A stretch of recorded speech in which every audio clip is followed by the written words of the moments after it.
Hello friends and welcome to the Exams Made Simple. So we are back again with the editorial section of the Hindu newspaper from 16th of June 2020. तो आशा करता हूँ कि आपने current affairs वाला video देख लिया होगा। अभी तक न्यूज़ पूरी एनालिसिस हमने डिस्कस की थी, काफ़ी डिटेल्ड एनालिसिस हम करेंगे। एंड आज एडिटोरियल जो थे सारे के सारे इंपॉर्टेंट थे, तो 6 के 6 एडिटोरियल हम डिस्कस करने वाले हैं आज द हिंदू के। काफ़ी अच्छे एडिटोरियल थे, काफ़ी ज़्यादा कंटेंट आपको मिलने वाला। I hope you will like this video, और अगर आपको वीडियो पसंद आता है तो please do like it, please do share it as much as you can. So let's start. Before we start, questions मैं आपको दे देता हूँ पहले मेंस आंसर राइटिंग के लिए, जिसके पॉइंट्स आप जरूर लिखिएगा। Just give me the points and these are from the editorials of today only. तो आज के एडिटोरियल्स पे ही है। पहला क्वेश्चन है, Gandhian economics is the need of the hour. Comment. Gandhian economics जो है वो नीड ऑफ द आर है, पहला क्वेश्चन है। दूसरा क्वेश्चन है, what are the possible reasons for the sudden assertiveness in Chinese approach towards India. तो चाइना की जो इंडिया के लिए अप्रोच है वो सडनली बहुत ज़्यादा असर्टिव हो गई है। What are the reasons for that? These are the two questions for which you have to write the keywords, write the answers, and this will lead to a good preparation for your mains examination as well. So let's start with the editorial. The first editorial is, remaining non-aligned is a good advice. Now this has been written by M.K. Narayanan. This article will be used in paper GS2, जो international affairs का paper है। वहाँ पे foreign policy के ऊपर अगर कोई question आता है या इंडिया चाइना एंगल के ऊपर कोई क्वेश्चन आता है तो वहाँ पे ये बहुत ज़्यादा अच्छा आर्टिकल है। काफ़ी डिटेल में आपको एनालिसिस करने वाला हूँ। सबसे पहले मैं इसका बैकग्राउंड देता हूँ। जो आर्टिकल लिखा गया है वो on the background of India China relation. जो इंडिया और चाइना के रिलेशन अभी रिसेंटली बहुत ज़्यादा ख़राब हो रहे हैं और चाइना बहुत असर्टिवली इंडिया के साथ ट्रीट कर रहा है, तो उसके ऊपर ये आर्टिकल लिखा गया है कि क्या क्या उसके रीजंस हो सकते हैं, क्या इसके वो हो सकते हैं। सबसे पहले बैकग्राउंड में है, Chinese forces came in sizeable numbers and cross the undemarcated LAC, यानी कि लाइन ऑफ एक्चुअल कंट्रोल जो अनडिमार्केटेड थी वहाँ पे चाइनीज फोर्सेस ने इंडिया की तरफ आ गए। और बहुत सारे रीजन जैसे कि पैंगोंग सो लेक है जो लद्दाख में है, गलवन वैली भी लद्दाख में है, एंड गोगरा एरिया जो है हॉट स्प्रिंग का गोगरा एरिया, ये तीनों लद्दाख में है वहाँ पे। फिर चौथा जो पॉइंट था वो नाकुला था, सिक्किम सेक्टर में नाकुला जो था सिक्किम में।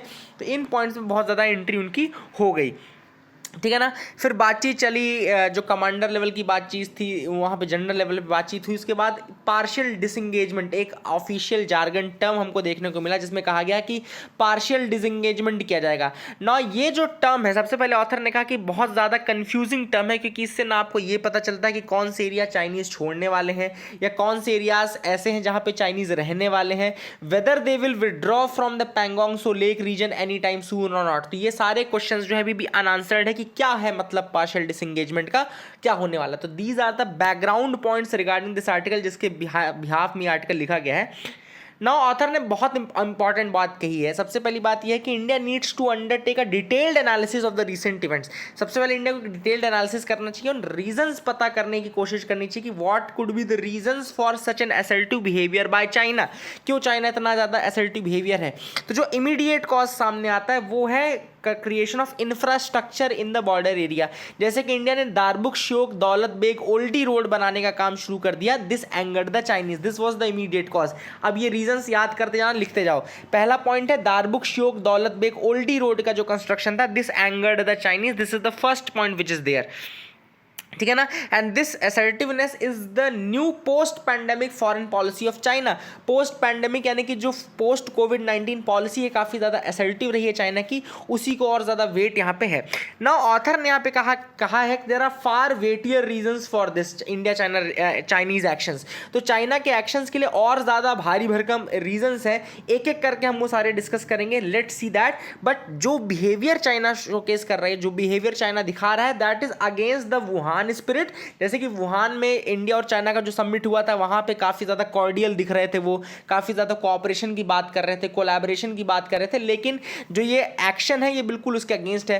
फिर ममल्लापुरम तमिलनाडु में भी समिट हुआ इंडिया और चाइना का, वहां के इन दोनों समिट्स के अगेंस्ट हम देख सकते हैं चाइनीज का एक्शन। तो अब एक एक करके हम देखेंगे कि क्या क्या रीजन है। बहुत ज्यादा अच्छे तरीके से समझाया है एम के नारायण ने। I am a big fan of M K Narayan writing, because बहुत ईजिली लिखते हैं, बहुत अच्छा लिखते हैं, एंड बहुत ज़्यादा फ्लो में लिखते हैं आर्टिकल को।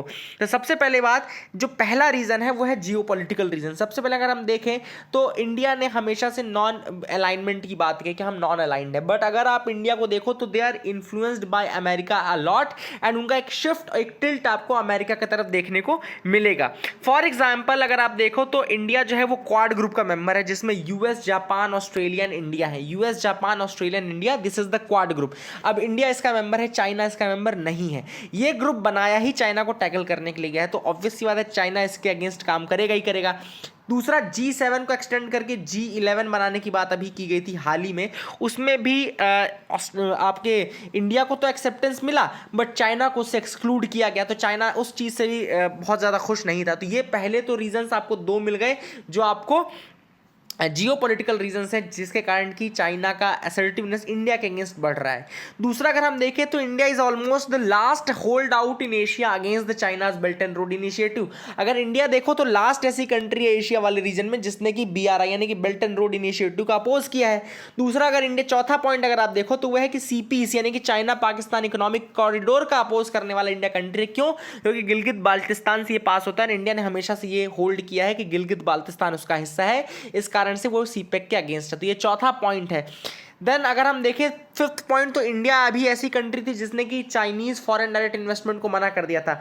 इंडिया में हमेशा से कैंपेन चला है कि stop Chinese import and all, ये सब कैंपेन चलते रहते हैं और चाइनीज न्यूज़पेपर्स इन सबका बहुत ज़्यादा अपोज भी करते हैं। तो ये 5 रीज़न आपको यहाँ देखने को मिल गए। मैंने 5 रीजन आपको बता दिए। पहला मैंने आपको बताया नॉन अलाइनमेंट है, लेकिन अमेरिका की तरफ शिफ्टेड है, क्वाड ग्रुप का मेंबर है। देन मैंने आपको बताया G7 को G11 करने में इंडिया मेंबर है, लेकिन बाकी चाइना नहीं है। BRI में हमने देखा कि इंडिया ने अपोज किया है, अभी तक अपोज कर रहे हैं। देन चौथा हमने देखा CPEC में इंडिया अपोज करता है, CPEC का यानी जो चाइना पाकिस्तान इकोनॉमिक कॉरिडोर है उसका अपोज करता है। देन इंडिया ने चाइनीज FDI को भी मना कर दिया कि आपसे इन्वेस्टमेंट में हम नहीं लेंगे, ठीक है ना। और चाइना ने हमेशा से ये कहा है इंडिया को कि आप इक्वी डिस्टेंस रहो चाइना और USA के साथ, किसी की तरफ ज़्यादा जाने की ज़रूरत नहीं है। छठवां जो रीज़न, सिक्स्थ रीज़न जो बोल रहे हैं ऑथर, वो है Chinese internal dynamics as well. तो कोविड-19 के बाद हम ये चीज़ मानते हैं कि Xi Jinping जो है वो one of the most powerful rulers हैं अगर आप बोलो तो चाइना के, but then also the internal party politics is going against Xi Jinping, को उनके अगेंस्ट काफ़ी ज़्यादा काम कर रहे हैं। Then he is very frustrated from that as well. तो काफ़ी ज़्यादा पॉलिटिकल इकोनॉमिक जो टेंशंस हैं, they have coupled and they have aggravated the pressure on mister Xi Jinping। तो Xi Jinping के ऊपर प्रेशर काफ़ी ज़्यादा बढ़ा दिया गया है, ठीक है ना। So these were the 6 reasons why Chinese are showing assertiveness, और क्यों इंडिया के अगेंस्ट वो भी ऐसा काम करे। तो ये 6 रीजंस हमने आपको बता दिया। India is being increasingly projected as an alternative model for China. This is the 7th reason कि चाइना का अल्टरनेटिव इंडिया में ढूंढा जा रहा है। तो चाइना उस चीज से भी खफा है कि चाइना का अल्टरनेटिव इंडिया को बोला जाता है कि दूसरी कंट्रीज के लिए। So that is another thing which is there. तो ऐसे में ऑथर ने सजेशन दिया, ये 7 रीजंस हो गए। अब ऐसे में ऑथर ने सजेशन दिया कि a single misstep could lead to a wider conflagration. तो अगर हम कोई भी मिस स्टेप उठाते हैं तो ये ज़्यादा बड़ी दरार आ जाएगी दोनों कंट्रीज़ के बीच में, और हमको ये दरार बढ़ने से रोकने की कोशिश करनी है, और हमको टॉक्स के थ्रू अपना जो नॉन अलाइंड स्टैंड है, ऑथर का ये कहना है कि आपको जो नॉन अलाइंड स्टेट था वो आपको मेंटेन करके रखना है। ना चाइना, ना USA, ना USSR, किसी की तरफ आपको बहुत ज़्यादा झुकने की ज़रूरत नहीं है। आप सबके साथ अच्छे रिलेशन बनाने की कोशिश करो। So this will be good in the long term, for the long term interest of the nation. This is what MK Narayan wants to preach through his editorial. Very good editorial, काफ़ी ज़्यादा points आपको मिल गए होंगे।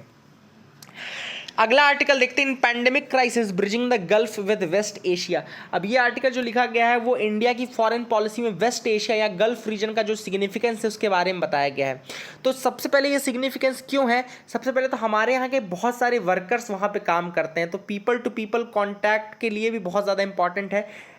दूसरा, economic reasons हैं ही। Economic reasons क्यों हैं, क्योंकि हमको वहाँ से रेमिटेंस मिलता है, बहुत सारा रेमिटेंस वहाँ से हमको मिलता है। और तीसरा, अभी हमने देखा एनर्जी सिक्योरिटी हमारी है ही। एनर्जी सिक्योरिटी यानी कि ऑयल डिमांड जो हमारी फुलफिल होती है वो वेस्ट एशिया से बहुत ज़्यादा, मिडिल ईस्ट से बहुत ज़्यादा हम वेस्ट एशिया से लेते हैं। अगर आप देखो तो पैंडेमिक के चलते बहुत ज़्यादा रिवर्स माइग्रेशन देखने को मिला है। रिवर्स माइग्रेशन मतलब हमारे जो वर्कर्स हैं ब्लू कॉलर जॉब्स में जो वहाँ पे काम करते थे, ऑयल सेक्टर में जो वहाँ पे काम करते थे, वो सारे वहाँ से लौटने लगे हैं। वहाँ के लोग भी क्या है कि इतना ज़्यादा एम्प्लॉयमेंट प्रोवाइड नहीं कर पा रहे क्योंकि ऑयल के प्राइसेस बहुत ज़्यादा क्रैश कर गए थे, तो इससे हमारा रेमिटेंस भी घट रहा है। तो इकोनॉमिक हमको बहुत ज़्यादा इम्पैक्ट देखने को मिल रहा है। यूएस यूएई बिजनेस काउंसिल की अगर रिपोर्ट देखें तो यूएई का जो हॉस्पिटैलिटी सेक्टर है जो कि 4.6% कंट्री की जीडीपी में कोऑपरेट करता है, उसमें लगभग 6 लाख जॉब्स हैं that are mostly fulfilled by foreign workers and लगभग 30% जॉब्स लूज हो सकती हैं। तो इसमें बहुत ज़्यादा फॉरेन वर्कर्स का नुकसान होगा, स्पेशली इंडिया से जो लोग गए उनका नुकसान काफ़ी ज़्यादा हो सकता है। सऊदी अरेबिया में अगर हम देखें तो consumer spending for the April 2020 compare to the same time last year was reportedly down by 34.6%। तो सऊदी अरेबिया में जो कंज्यूमर स्पेंडिंग है वो लगभग 34.6% कम रही। तो ये सारी जो चीज़ें दिखाती हैं कि वेस्ट एशिया की कंडीशन कोविड-19 के चलते बहुत अच्छी नहीं है। ऐसे में हमको और वेस्ट एशिया को और ज़्यादा कोलैबोरेशन और ज़्यादा कोऑपरेशन बना करके चलने की ज़रूरत है। India gets around 60% of its hydrocarbon requirement from the West Asia. अब हम जो अपनी 60% हाइड्रोकार्बन की रिक्वायरमेंट है वो वेस्ट एशिया से फुलफिल करते हैं। India saves up to $1.35 billion for each $1 drop in the oil prices. और अभी तो हमने देखा था कि ऑयल प्राइसेस बहुत ज़्यादा कम हो गई है, बहुत ज़्यादा सॉफ्ट हो गई है, तो इसके चलते हो सकता है हमको थोड़ा सा रेमिटेंस कम मिले, थोड़ा हमारे वर्कर्स को प्रॉब्लम हो। लेकिन जो सबसे बड़ी प्रॉब्लम है ऑथर ने बोला है वो ये है वहाँ से माइग्रेशन का। तो हमको कोशिश ये करनी चाहिए कि हमको वहाँ से इतना माइग्रेशन को रोकने की ज़रूरत है, वहाँ पे एम्प्लॉयमेंट लूज ना हो ज़्यादा लोगों का। वहाँ से लौट के जब यहाँ आएंगे तो हमको यहाँ भी तो काम प्रोवाइड करना पड़ेगा, जॉब प्रोवाइड करना पड़ेगा। तो ये एक थोड़ा प्रॉब्लम ज़रूर है। लेकिन इंडिया अगर देखो तो बहुत ज़्यादा अच्छी कंडीशन में है अभी भी। अगर कोविड-19 का इंपैक्ट भी देखो तो भी इतना ज़्यादा लोगों की डेथ नहीं हुई यहाँ पे, ये सारी चीज़ें हैं। तो ऑथर ने यहाँ पे ये कहा है कि हम अभी भी बहुत अच्छी कंडीशन में in order to attract a significant amount of capital from West Asia को इन्वेस्टमेंट करने की जरूरत है और इंडिया के पास इन्वेस्टमेंट करने की जगह है। तो कहीं ना कहीं हम यूएई और सऊदी अरेबिया का जो इन्वेस्टमेंट फंड है उसको काफ़ी ज़्यादा अट्रैक्ट कर सकते हैं और हमको यही करने की ज़रूरत भी है। अब ऑथर ने बोला इसको करने के लिए क्या करना चाहिए। तो सबसे पहले ईज ऑफ डूइंग बिजनेस लानी चाहिए। जैसे कि महाराष्ट्र में लैंड एक्विजिशन का एक केस फंसा हुआ है $50 बिलियन की मेगा रिफाइनरी प्रोजेक्ट का, जो कि सऊदी के अरामको और Abu Dhabi national oil company जो है उसमें $25 बिलियन इन्वेस्ट कर चुकी है। तो उसमें एक जो लैंड एक्विजिशन का काम फंसा हुआ है आप वो करवा दो। तो एटलीस्ट ये जो अटके हुए प्रोजेक्ट्स हैं ये वेस्ट एशिया के या मिडिल ईस्ट के, उनको आप पूरा करवाओ। फिर एक रेजोल्यूशन पास कराओ on ending the litigation that has bedevilled the sale of major stake of Mumbai airport by GVK to a consortium that includes the UAE sovereign fund. तो यूएई सॉवरेन फंड को मुंबई एयरपोर्ट का थोड़ा सा major stake बेचने का एक basically उसको litigation चल रहा है, तो उसको भी एंड करने की जरूरत है। और आपको कोशिश करनी चाहिए कि इन कंट्रीज का इन्वेस्टमेंट और इस कंट्री में बढ़े। तो जो लिटिगेशंस हैं, जो केसेस हैं, उनको आगे जो पेंडिंग है उनको सॉल्व करो। जो उनके एक्विजिशंस के क्लियरेंसेस हैं उनको प्रॉपर क्लियरेंसेस दो। ईज ऑफ डूइंग बिजनेस लाओ ताकि जल्दी से जल्दी इमीडिएट ऐसे सक्सेस स्टोरीज बन पाए, ऐसे वेंचर्स बन पाए जहां पे उनका इन्वेस्टमेंट बढ़ रहा हो। ठीक है ना। The government has announced that it has set up an empowered group headed by Cabinet Secretary Rajiv Gauba to take necessary steps to attract FDI into India. तो बेसिकली अभी एक कमेटी बनाई गई है, गवर्नमेंट तो ने अनाउंस किया कि राजीव गौबा द्वारा जो कैबिनेट सेक्रेटरी हैं, cabinet secretary Rajiv Gauba, he will be heading that committee to attract more FDI। अब ऑथर ने कहा है कि इस कमेटी को मेजर ध्यान वेस्ट एशिया को प्रियोरिटी पे रखना चाहिए, वेस्ट एशिया को भी प्रियोरिटी पे रखने की ज़रूरत है। ठीक है ना। रिवर्स माइग्रेशन जॉब से, ये मैंने वही वाला पॉइंट पहले बता दिया था कि रेमिटेंस लूज करना बहुत बड़ा लॉस नहीं है, ये तो वापस से बन जाएगा। लेकिन हाँ, जो माइग्रेशन होगा वो बहुत ज़्यादा मात्रा में होगा और उसको रोकने की थोड़ा ज़रूरत है। और उसको ज़रूर आपको कोशिश, अगर वो आ गए हैं तो उनको जॉब प्रोवाइड करने की ज़रूरत है। इसके लिए गवर्नमेंट ने एक स्कीम निकाली थी, स्वदेश स्कीम। स्वदेश स्कीम का फुल फॉर्म क्या है? Skill and workers arrival database for employment support. Skilled workers arrival database for employment support, Swadesh scheme. ये क्या करेगा? It attempts to capture the skill profile of returning workers and house them in central portal that can be accessed by Indian and foreign companies। तो क्या करेगा? Database collect करेगा skilled workers का जो बाहर से आ रहे हैं और उनके डेटाबेस को सेंट्रल पोर्टल में रख देगा, जो कि फॉरेन कंपनीज और इंडियन कंपनीज एसेस कर सकती हैं और अगर अपनी जरूरत के हिसाब से लोगों को एम्प्लॉयमेंट दे सकती हैं। तो स्वदेश काफ़ी ज़्यादा इंपॉर्टेंट है, ये भी आप याद रखना। These were the two main editorials जो कि लीड एडिटोरियल्स थे, काफ़ी ज़्यादा अच्छे थे। I hope you got clarity. Call for action, ICMR antibody test study underlines need for more testing and better contact tracing. अब आईसीएमआर ने रिसेंटली कुछ दिनों पहले एक रिपोर्ट दी थी जिसमें उन्होंने कहा था कि रैपिड एंटीबॉडी टेस्ट से उन्होंने कुछ सैंपल्स लिए थे 24,000 के आसपास, उनको टेस्ट किया था और उसमें इतने % का इन्फेक्शन रेट था। इस हिसाब से अगर आप देखें तो 7 लाख से ज़्यादा केस होने चाहिए। इसका मतलब है अभी जो केसेस हैं 3.5 लाख वो अंडर अकाउंटेड केसेस हैं, मतलब कि बहुत ज़्यादा काउंटिंग नहीं हुई है केसेस की, तो अंडर अकाउंट मात्रा में। तो आईसीएमआर का ये कहना है कि अगर हम उस रिपोर्ट को सही मान लेते हैं जो सर्वे हुआ था, तो उससे हमको ये पता चलता है कि इंडिया में बहुत ज़्यादा अंडर अकाउंटेड केसेस हैं और अभी केसेस के नंबर बहुत ज़्यादा हो सकते हैं। इस कारण से आईसीएमआर की एकमात्र रिक्वेस्ट यही है कि टेस्ट का नंबर बढ़ाने की ज़रूरत है, टेस्ट का नंबर बढ़ाने की ज़रूरत है। अब इंडिया में जो सबसे ज़्यादा सेफ टेस्ट है वो है RT-PCR, लेकिन ये रिपोर्ट 2 से 3 दिन लग जाते हैं इसमें आने में। RT-PCR reverse transcription polymerase generation में जो रिपोर्ट आती है बहुत ज़्यादा एक्यूरेट आती है लेकिन लेट आती है, इस कारण से टेस्टिंग के नंबर इंक्रीज नहीं हो पा रहे हैं। ऑथर ने 3T यानी कि 3T पॉलिसी बोली है, testing, tracing and treatment at a higher order across the population besides major such as mask wearing and practising hand hygiene. तो हैंड हाइजीन और मास्क वियरिंग अपनी तरफ और टेस्टिंग, ट्रेसिंग एंड ट्रीटमेंट ही अपनी जगह होनी चाहिए। तो इनके नंबर आपको इंक्रीज करने की जरूरत है, तभी जाके आप केसेस को कंट्रोल कर पाओगे, ऐसा कहा गया है। अब ऑथर ने कहा है lessons for Yogi from Gandhi and Lee. अब यहाँ पे जो ली की बात चल रही है वो ली कुआन यू की बात चल रही है, जो कि सिंगापुर के हेड थे। एंड अभी महात्मा गांधी की गांधीयन इकोनॉमिक्स के बारे में भी इस आर्टिकल में बताया जाएगा। तो सिंगापुर में जो ली थे उनका ये कहना था कि Singapore will become the first developed country in Asia.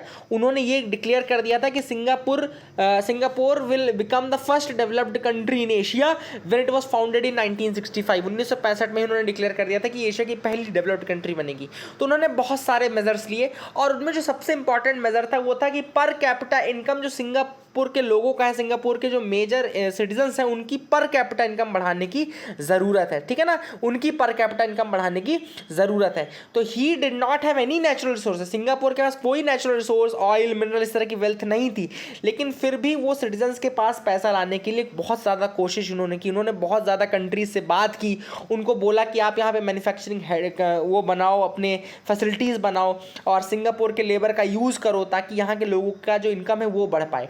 But Lee had a condition, उन्होंने एक कंडीशन लगाई। उन्होंने ये कहा कि उनको केवल लेबर इंटेंसिव असेंबली नहीं सेटअप करनी है, वो चाहते थे कि यहाँ के जो लेबर है उनकी वेजेस भी इंक्रीज हो, उनकी पर कैपिटा इंक्रीज हो। Okay, he wanted the per capita of the citizen to increase. तो काफ़ी ज़्यादा सिटीजन सेंट्रिक डेवलपमेंट का ली कुआन यू ने सोचा था और ये सारी चीज़ें इसमें बताई गई है। ली प्रॉमिस्ड द कंपनीज, उन्होंने कंपनीज को ये बोला कि हम आपको वर्ल्ड क्लास इंफ्रास्ट्रक्चर प्रोवाइड करेंगे, एफिशिएंट एडमिनिस्ट्रेशन प्रोवाइड करेंगे, लो टैक्सेस प्रोवाइड करेंगे। इस तरह से बिजनेसेस को अट्रैक्ट करने की काफ़ी कोशिश की, लेकिन आप अपनी टेक्नोलॉजी लाओ, आप स्किल अपग्रेडेशन लाओ और लोगों की यहाँ पे इनकम बढ़ाने की में मदद करो। और फाइनली अगर आप देखो तो सिंगापुर जो था वो फुल्ली डेवलप्ड ही बना, काफ़ी ज़्यादा डेवलप्ड हो गया। अब आप देखो पहले इतना ज़्यादा इन्वेस्ट करने में कंपनीज नहीं थी, लेकिन ली ने फिर जेआरडी टाटा से बात की। जेआरडी टाटा ने वहाँ पे 1970s में स्टार्ट किया अपनी कंपनी एंड उसके बाद देखो तो दूसरी कंपनीज भी वहाँ आने लगी थी। ये था ली का एग्जांपल, जिन्होंने सिटीजन सेंट्रिक डेवलपमेंट, वहाँ की लोगों की पर कैपिटा इंक्रीज करने की कोशिश की, न केवल जस्ट मैन्युफैक्चरिंग इंडस्ट्रीज बनाने की बल्कि लोगों के ऊपर काफ़ी फोकस किया। Economists who advise government must be clear that humans are not tools to produce returns for investors. तो humans tool नहीं है to produce returns for investors, rather money is a tool to produce benefit for humans. Money एक ऐसा tool है जो कि benefit निकालता है human के लिए। अब गांधीयन इकोनॉमिक्स की बात कर लेते हैं। तो यहाँ पे ऑथर ने बेसिकली आर्टिकल लिखा है उत्तर प्रदेश के लिए कि उत्तर प्रदेश को ली युआन क्यू से और महात्मा गांधी की इकोनॉमिक्स से मैसेज लेना चाहिए। यूपी के अगर हम देखें तो सिंगापुर से बहुत ज़्यादा कॉम्प्लेक्स है। सिंगापुर में 6 मिलियन पॉपुलेशन थी और अगर आप यूपी में देखो तो 200 मिलियन की पॉपुलेशन है, ठीक है ना। Migrants are returning from Indian cities and villages in UP and other states, they are returning to a world Gandhi knew well. अब क्या ये गाँवों में लोग आ रहे हैं, माइग्रेंट लेबर जो यूपी में आ रहे हैं वो गाँवों की तरफ आ रहे हैं। तो महात्मा गांधी की अगर हम इकोनॉमिक्स देखें तो उन्होंने ये कहा था unless people in India's villages have economic and social freedom, जब तक लोगों के पास इकोनॉमिक और सोशल फ्रीडम नहीं आएगी India can not be a free country. तो जो ये फ्रीडम फ्रॉम ब्रिटिश रूल है ये तो केवल एक स्टेप है, हमको रियल फ्रीडम तब आएगी जब इकोनॉमिक और सोशल फ्रीडम आ जाएगी गाँव के लोगों में, ठीक है ना।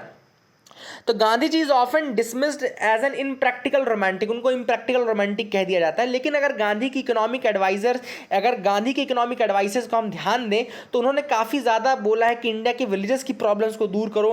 एंड प्लानिंग कमीशन तभी सक्सेसफुल रहेगी जब when they will plan for the development of the villages के डेवलपमेंट की बात कहते हैं। Gandhi ji also knew the potential of India's poorest people, Gandhi ji को पता था कि इंडिया के जो पुअर पीपल है उनके बहुत ज़्यादा पोटेंशियल है। वो केवल और केवल स्टैटिस्टिक्स का काम नहीं करते लेकिन वो बहुत ज़्यादा काम कर सकते हैं, ठीक है ना। एंड उनको ये पता था कि जीडीपी जो है केवल जीडीपी के बढ़ाने के लिए ह्यूमन बींग्स का यूज़ एज अ फॉर्डर नहीं होना चाहिए, रादर देन जीडीपी और ये सब चीज़ें जो हैं वो ह्यूमंस की लाइफ अच्छी बनाने के लिए होनी चाहिए। तो महात्मा गांधी भी कहीं ना कहीं ली वन क्यू जैसी ही मेथोडोलॉजी का मतलब उन्होंने पहले ही ये प्रोपोगेट कर दिया गया था। यूपी में माइग्रेंट प्रॉब्लम नहीं है, यूपी में सिटीजन प्रॉब्लम है। ऑथर का ये कहना है citizens of the state deserve job, they deserve livelihood and a good life dignity. अब ये कैसे आएगी? ये इसी तरीके से आएगी जब उनको आप जॉब प्रोवाइड करोगे और केवल जीडीपी को बढ़ाने के लिए उनका यूज़ नहीं करोगे, you will not use them as mere tool. And specially उन लोग का जो बिल्कुल पावरलेस है उनको भी आपको बेस्ट से बेस्ट देने की कोशिश करनी चाहिए। Gandhian economics which E.F. Schumacher who is the author of Small is Beautiful and J.C. Kumarappa जो कि who is sometimes referred to as Gandhi's planning commission articulated very well is based on simple principle. अब कुछ principles हैं Gandhi's economics के। पहला, human beings and local communities must be the means for human progress. Human beings and local communities must be means for human progress, ये human progress के ही means होने चाहिए and उनके वेलबींग में ही ह्यूमन प्रोग्रेस निहित है। Second, governance must be strengthened at the local level, local level पे, village level पे, इन जगहों पे गवर्नेंस को स्ट्रेंथन करने की जरूरत है। Third, wealth is good but wealthy people must be only trustees of a communities wealth and not its owner. तो वेल्दी पीपल जो होने चाहिए they should be trustees, okay, जो उनका ट्रस्टीशिप का प्रिंसिपल चलता है ना कि जो बहुत ज़्यादा रिच है उनको रिच से पुअर के में आपको डिस्ट्रीब्यूशन करना भी आना चाहिए, ठीक है ना। Fourth point is the alienation of owners from workers must be reduced with the creation of new methods of cooperative capitalist enterprises।